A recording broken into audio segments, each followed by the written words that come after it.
Hello, guys. Today we're discussing JP Sartre, Existentialism leading us back to metaphysics. And before we go on, guys, if you're new to my channel, please, I want you to hit the subscribe button, like, share my video. So, JP Sartre said existentialism is humanism. And the reason why he said this is that he believes human beings are free agents and he doesn't subscribe to the concept of determinism, whether soft or hard. For JP Sartre, human being is free, and that is why he said that we recognizing our existence is the first step to existentialism, and whatever exists in the universe is determined by us. So what is JP Sartre trying to say by saying existentialism is humanism? JP Sartre is trying to tell us that we have the freedom to think, we have that ability.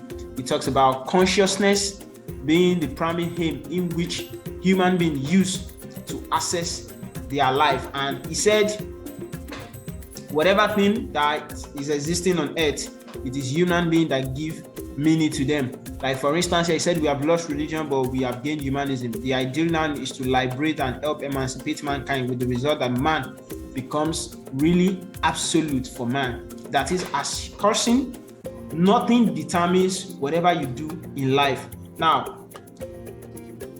he tried to discuss this without making reference to any metaphysical entity. In a nutshell, we all know that JP Sartre is an atheist in the sense that God does not exist. Now, this is why he said man is nothing else but what he makes of himself. That is, if I decide to become a lawyer, if I decide to become a doctor, if I said, oh, this is how I want to run my life, I am the one giving meaning to it. So why should we say that our existence on earth has been determined by someone we cannot even see? And for JP Sartre, what he's trying to say is that all these attributes of God that we claim that it exists is as a result of trying to limit our freedom. Now, remember, I said this whole thing is just to discuss that anything metaphysics does not exist in the world. If you remember, guys, we have 4 branches in philosophy: the ethics, epistemology, logic, and metaphysics. And you know, metaphysics is an explanation of ontology. Now, look at here. It says life has no meaning. A priori, it's up to you to give it a meaning, and value is nothing but the meaning you choose. Now, remember, JP Sartre talk about being in itself, being for itself. Now, being in itself is that human being, that is that one that what it is, and the other being is what is not. So it is through our consciousness, JP Sartre said, we were able to give meaning to these things. But then, while explaining all these things, JP Sartre forgot one thing.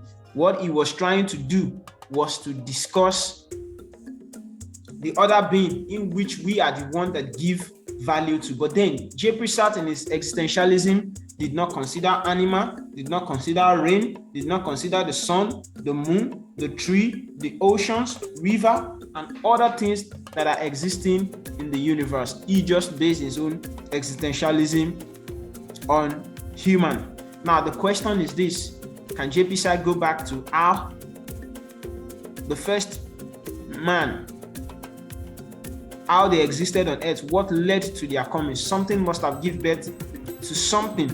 And we all know if we try to start doing this kind of research, it takes us back to the problem of ad infinitum, whereby we have to keep researching, keep searching, keep searching, keep searching, keep searching, keep searching. And at the end of the day, we will realize that JP Sartre was just trying to run away from the topic of metaphysics. And it shares the same concept with Edmund Husserl, who discussed phenomenology and trying to say consciousness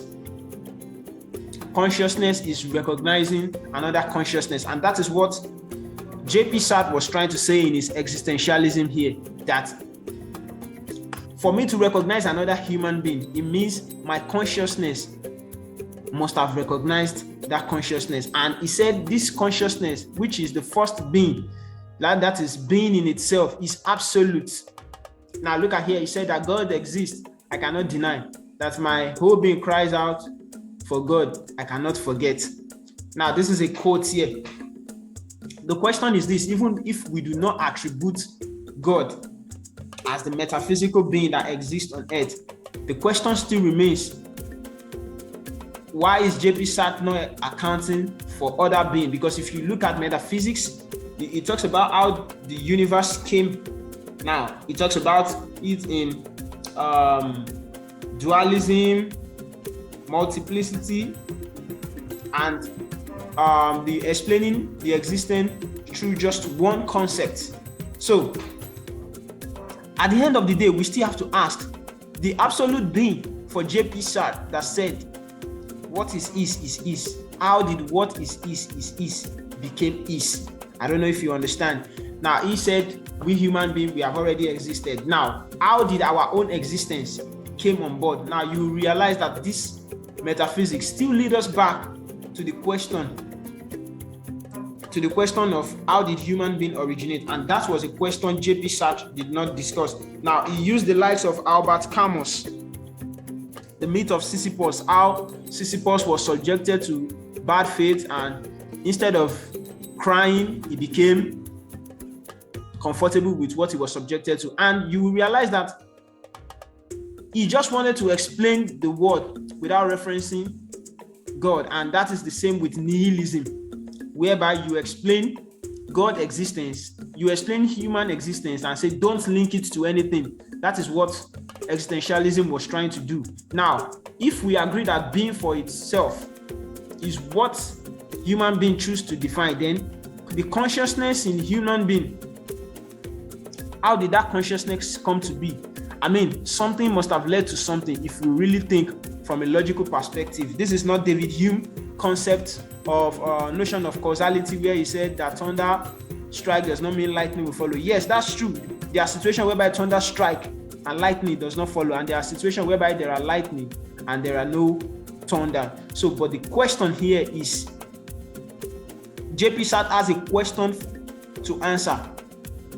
That being that is absolute, how did that being came on board? Is it that the being just found itself in a chaotic world? Because J.P. Sartre said the world is chaotic. Now, if the world is chaotic, what led to that chaos? These are questions he did not answer. Do you think I've made sense in this my argument?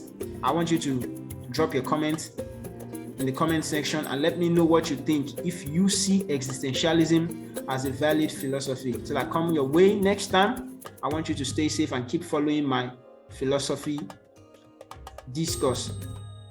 Thank you very much, guys.